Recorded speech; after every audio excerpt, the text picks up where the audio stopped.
Which business model, after trying all these different types of business, do you prefer? I think FBM is super underrated. How do you travel business class for free when you're doing online arbitrage? So it's like $100 for free. You save like $50, $100 already. How do you manage the support? Here we call it the customer non-support. Sometimes they don't really know policy that well. Don't pay anything. Just leverage all the free stuff that you can get. Xing Tao. Hello, ladies and gentlemen. Today, BQool invited Alex and Jenny, who are Amazon experts and coaches.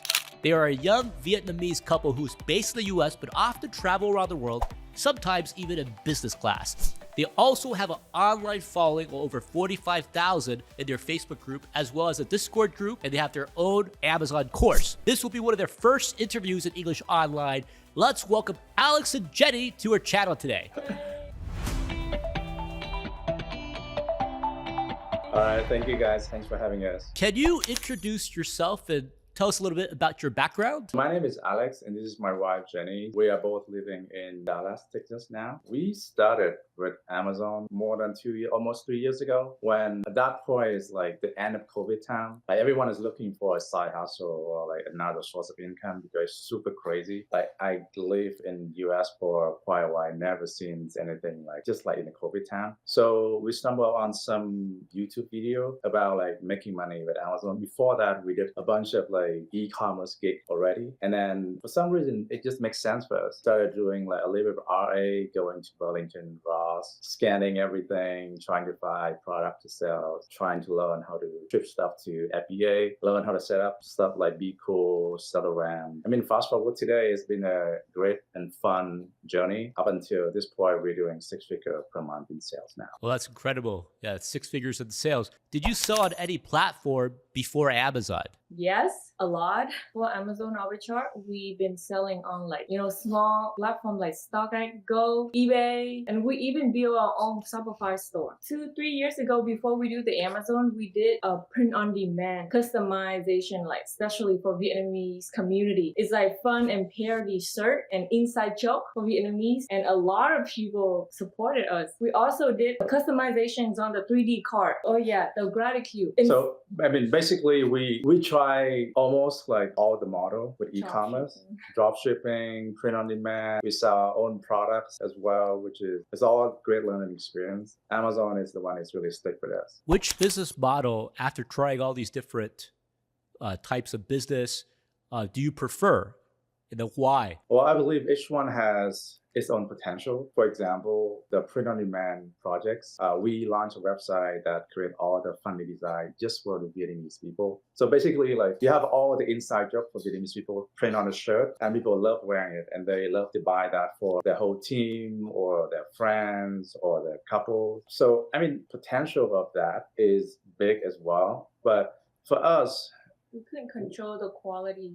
Because print on demand, we have to depend on the vendor, which is could be in another country. Yeah, I think with Amazon, it's a little bit hands-off because we can do FBA. I mean, fulfilling all the order is not like an easy job, to be honest. When you have less than like 50 orders per day, it's fun, right? But when you have like 100 orders a day, it becomes such a job. So I think FBA and arbitrage model is actually working better for us in that sense. What was the first item that you guys sold on Amazon, and how did you find it?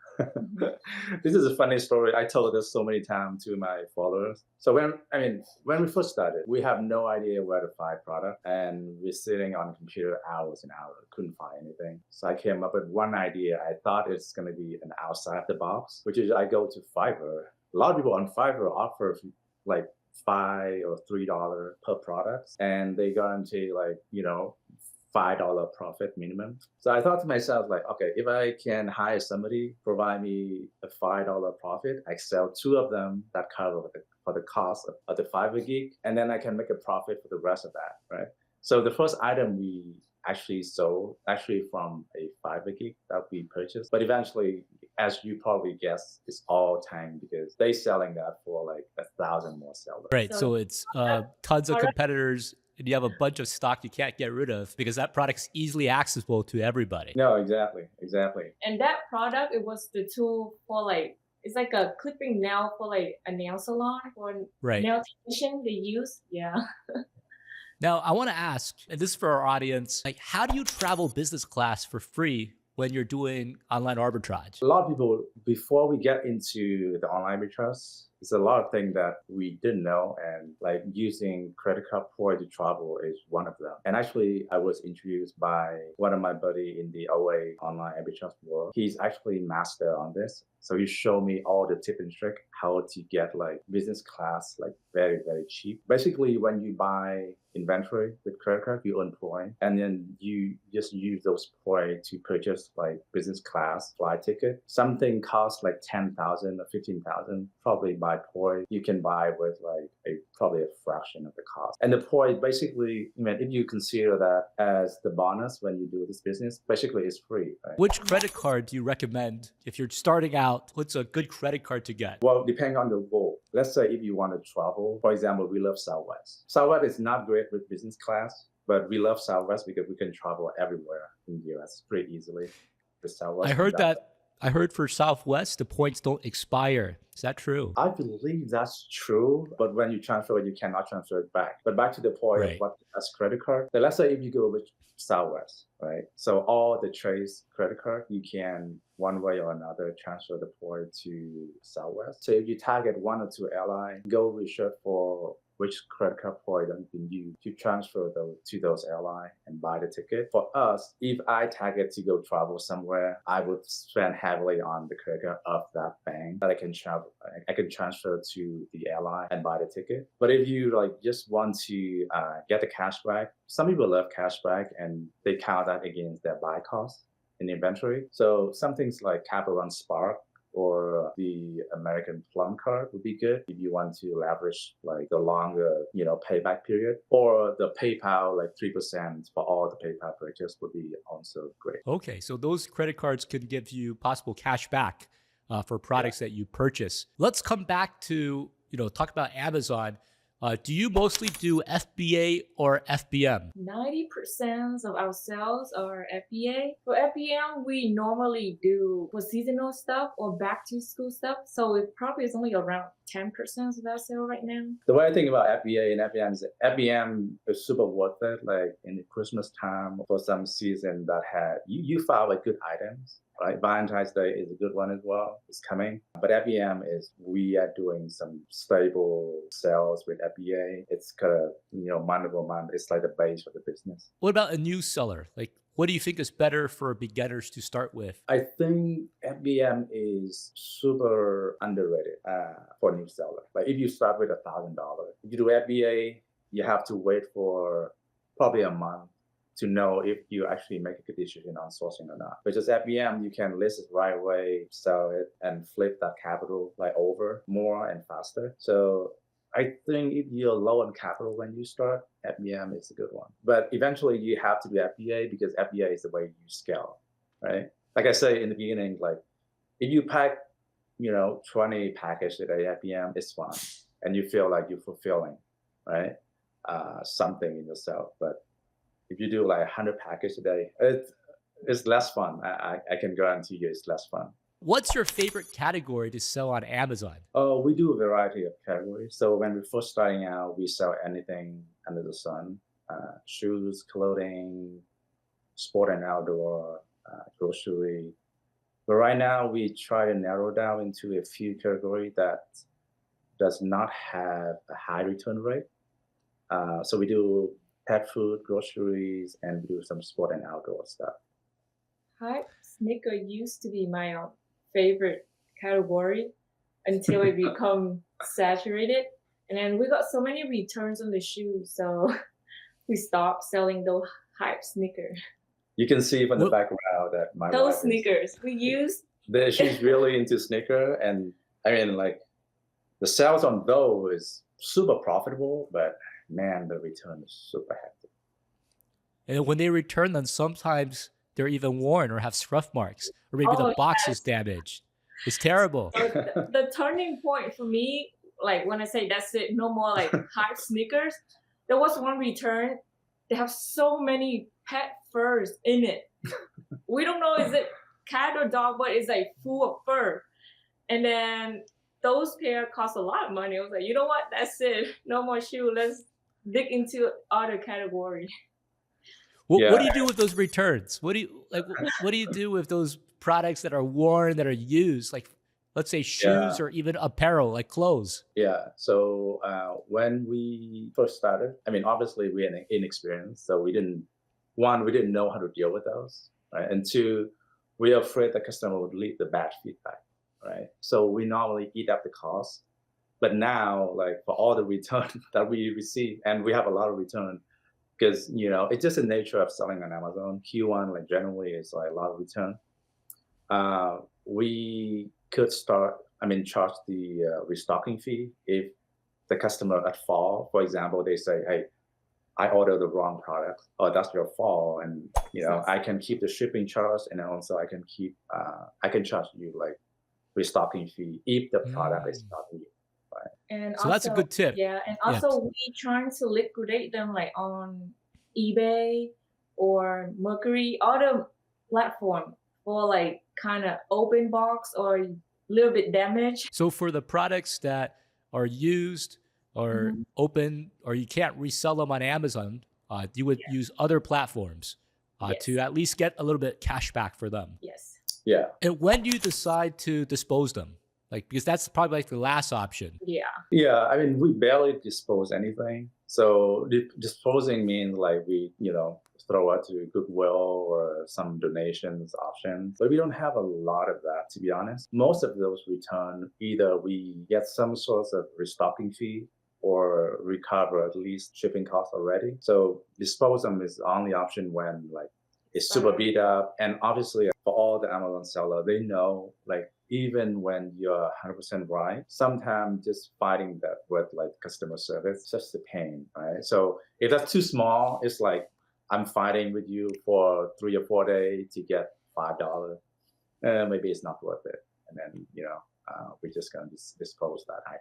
Amazon support, or how do you manage the support? Because a lot of times they just give you very general replies. For example, maybe you're trying to ungate and it's been like 5-6 times, and then now they said, oh, you cannot ungate, but you have all your documents ready. Like that's an example, right? Or other scenario, right?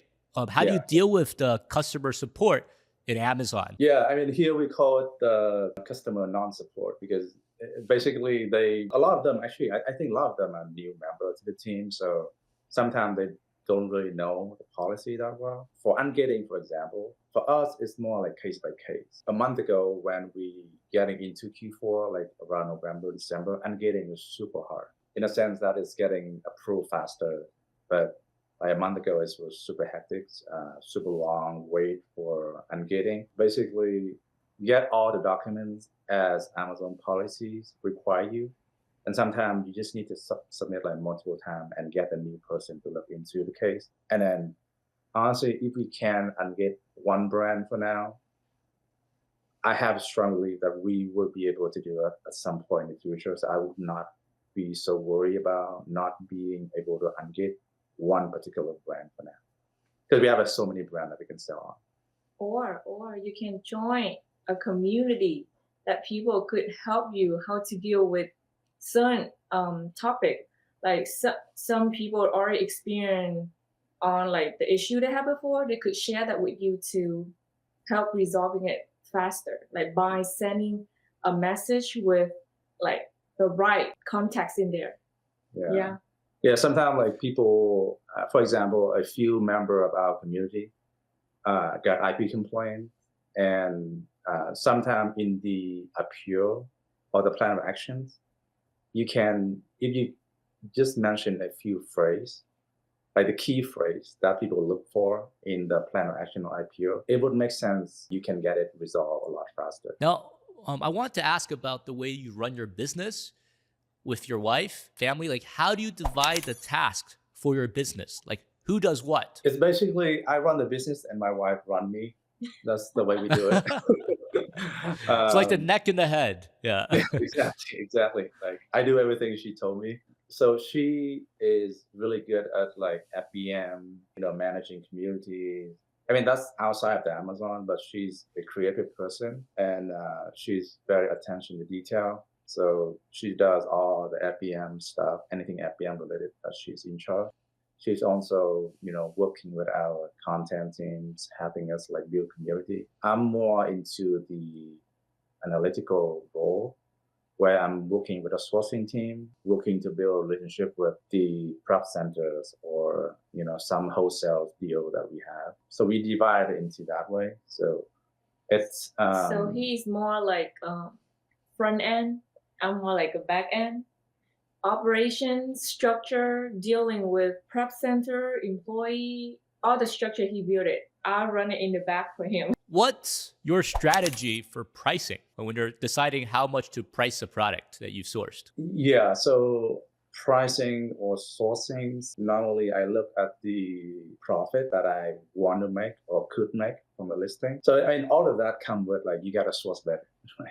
If you're not competitive, sometimes it's not because the tool, right? It's because you buying it at a higher price than other people actually bought it. First, like we always improve our sourcing and trying to look for a better source. And two, when we got a competitive price, we always think about how much of this ASINs or this particular item can make us in a month, both in sourcing and pricing. So let's say if I can get only 10 units of this ASIN, then I would not go with the lowest price. I probably would like just sit on the at least 30% ROI and 50% like margin. And then depending on how competitive each of these listings is, I would also decide like, should I lower price or not, or should I stay at a high price? A lot of people in Q4, they sell their stuff out way early because they just like lower their price for no reason. The same item we sold in November was $55. We sold in December for $75. So Oh, that's amazing. Yeah. So a lot of those pricings, it require you understand the context of the listing of the season as well. For the repricing rules, how do you pick the repricing rules based on the way you're pricing? I normally, again, this requires some context as well. I normally start everything with the AI equalizer and learn Okay. how, and then I trick that later. So let's say if that doesn't give me the profit I like, I may put some condition in there, or I may just go to like profit booster, which is, not lowering my price, trying to get more profit for me. So it's all about testing and see each of this behaving.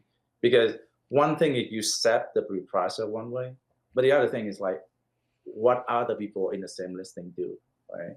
So that's you have to learn. There's no way around it. So I think that's great because, like you mentioned, you start out with the AI equalizer, which is very friendly for the new users, and then you can make adjustments. You can make it more aggressive or less aggressive depending on the market situation, depending on the sales, depending on the profits, and also the competitors as well. Yeah. I'm curious, what are the pros and cons to outsource parts of your business? Well, there's a lot of pro, right? We get our time back. So, for example, if you do all the prepping, you will not have time for sourcing, and sourcing is like the highest value skill. I believe sourcing and repricing are the two highest value skill and tasks that you can do in this business. So if you don't outsource, if you don't have a prep center, you have no time. Even like for FBM, we do outsource a part of our FBM in Q4. So outsource is the key for you to scale it up. You can't do everything by yourself. When should you start outsourcing to prep center? Because a lot of prep centers, they actually charge minimum per month, or maybe you need to pay at least maybe $1.03, $1.05, depending on the prep center, whether you need poly bags, whether you need special wrapping. Yeah. So when is a good time? And also for what type of products? Because if I'm sourcing some item that's only $10, I'm giving a big chunk into this prep center. Mentioned here is we have two prep centers that we're working with for almost 2 years now. They are both in the tax-free state. Okay, so Oregon, Montana, Delaware, New Hampshire. Yeah. Yeah. So basically, like we save the tax. If we buy it and ship it to home, we have to pay the tax. So basically, like If we buy something for $15 or $20 and ship to prep center, they prep it for free. Right? We have to pay the tax anyway, and we have to spend time, putting a label on the product. That's one thing. For us, I outsource pretty early on because I want to build it as a business. I want to focus on learning sourcing and really be good at sourcing. So I think the 4th month or the 5th month when we have a decent volume, I already find a prep center and actually working with a few, and then up to this point, I'm narrowed down into the 2 that I feel like great working with. And how do you pick a prep center? Number 1 is communication. It doesn't matter how experienced they are. If they just can reply you in 24 hours, I mean, you understand that you sending most or all of your asset in your business to somebody. And then if they just never answer or answer it very late, it's the bad side of a partner for us. So number 1, I think, is communications. 2 is, of course, they have to know, what they're doing. We're actually working with one prep center when she was brand new. And I actually have to be on the phone with her to show hey, this is how you do inventory labs. This is how I want you to do it. And then eventually she's getting really good, but her communication is really, really great. So for us, and communication is number 1. 2 is being professional and know what they do. I want to ask you guys, what are the top 3 most important tips that you could share with new sellers? When people are starting out, I think there's either they're on the side of this is too easy, I can just go scan something and sell something and make money, or they on the other side of this is too hard, this is too good to be true. So I think both of those not the good mindset to get in here. So I think if I had to pick on the top 1, that would be you got to start, right? You got to start and learn. Even today, we learn something new every day. Dealing with Amazon, dealing with wholesaler, hiring people, how to pay your VA so they don't work for somebody else, for example. So I mean, it's the business, so it's evolving, right? So number 1 is just get started and see if this one is the business that fit with you, because it may not be a fit. So if you're watching this, if you don't remember anything in this entire webinar, the most important thing is to take action. Otherwise, you would have listened to a nice conversation, but you're going to be in the same place next year at the same time unless you take action. That's the most important thing. Jenny, what about other tips that you have for new sellers? A bonus tip for seller: leverage all the free stuff that you can get out there. Free trial, free supplies, everything. Especially, from UPS, they give you free 6,000 shipping label. Yeah. And then boxes. I'm talking about plain boxes, not express box. Here, let me show you. Oh, I'd love to see it. If you create a UPS account, go to supply, scroll all the way down. You will see a text say security box, and don't let that scare you. So these security box, it's just plain box like this. See that? So this is the small size, and right. This is the medium size. And you could use these boxes to ship it into Amazon. And it will look like this. They'll ship it to you like this for 50. Oh. So it's 100 bucks for free. So imagine, just say 50 cents of this. You save $50, $100 already, right? Yeah, and then Exactly. We only buy boxes for some stuff that is bigger than the big one that normally, our supply is almost free. Yeah, and then you can request the boxes for 3 to 6 times per year. Don't abuse it. Just don't abuse it. It'd be there for you, but just don't abuse it. don't recross it and sell it back to somebody. Oh yeah. I Oh, know. right. Oh, you'd be buy the boxes and then resell them and get it for free. Don't do that. But hey, it will save you a lot of expense. And starting out, please, all the software that they give you free trial, try it first, see if you like it. Don't pay anything, just leverage all the free stuff that you can get. That's a really important tip. Yeah, this way you can keep your expenses as low as possible. And then when you see the results, you can invest more.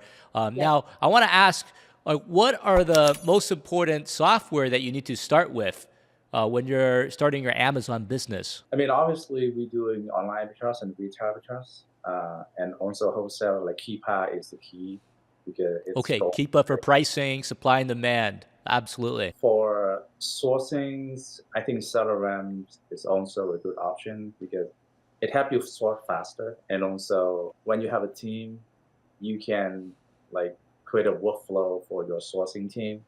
Each person would have their own sheet to export the products to. And then next Right, you thing is, could tag each person as well, so yeah, you know who sourced what. Okay. yeah. And then like the next level would be when you get to a certain size, get a decent repricer. I mean, for me, the repricers should be free because, like for example, BQool has the trial period. And in those trial period, you figure out how to use that. And so let's say if you make 10% minimum margin, right? If BQ can make you 1,000 more in sales in a month, it's free already. So I think Yeah, it's a no-brainer. Yeah. it's like the no-brainer. And then your time is valuable. You should spend more time on sourcing, not on like Timing, very important. you just go into like Amazon account, change price every 15 minutes. Now, and then some background to like inventory lab. If you work with Crop Center, you need that as well. So that's like the 4 tool that I think people probably should get. Now, how did you guys hear about BQool? You want to tell them the funny story? You probably tell better than I do. Okay, I'll tell and you can tell your part too. So there was one time when we first started, there was a listing, there was no buy box, FBM dominated, and then there was a guy, every couple minutes he changed his price down by a couple cents because we trying to push our stuff away to like trying to sell it as soon as we can. So we lowered it down. But later we refresh it, he lowered the price down by some cent. And then we keep on the price wallet that I manually just sit there like change the price down by a couple cent each minute with him. So I was like, there must be a way to do this somehow, like automatically, because I cannot sit here the whole day changing like couple cents, just lower it down by a couple cents each minute. So then we went to Google looking up like auto repricing bot or something for Amazon arbitrage. So many software came up, and then we tried each of them. And for some reason, we just clicked with BQool. You want to tell your story? Yeah, I mean, like basically on that listing, we are raising down to the bottom to the point that we make no profit. And the other guy just keep chasing us down. So I was like, something is weird. Like he can't just Sit here. It seems like he's sitting next to me and just He's cheating. He's cheating or something. So it's like it's like I shouldn't spend my time on this. So we start looking, and I mean a lot of people are talking highly about BQool. So and at that point, you guys have I think 15-day trial or something. It's like there's Why no not? risk at all. If we can solve the problem and get more sales, like why not? And then the first week that we turn on BQool, it's like the best sales in the whole period for us. So all the stuff that we think we're not selling, and I think I may not be able to push out, it actually gets sold. So Well, that's amazing. So how much increase is it against another, like a previous period of time, like over the same period of time? I would How say much did your sales raise? yeah, I would say it's at least double or triple. I can't remember exactly. Well, double or triple. Oh, wow.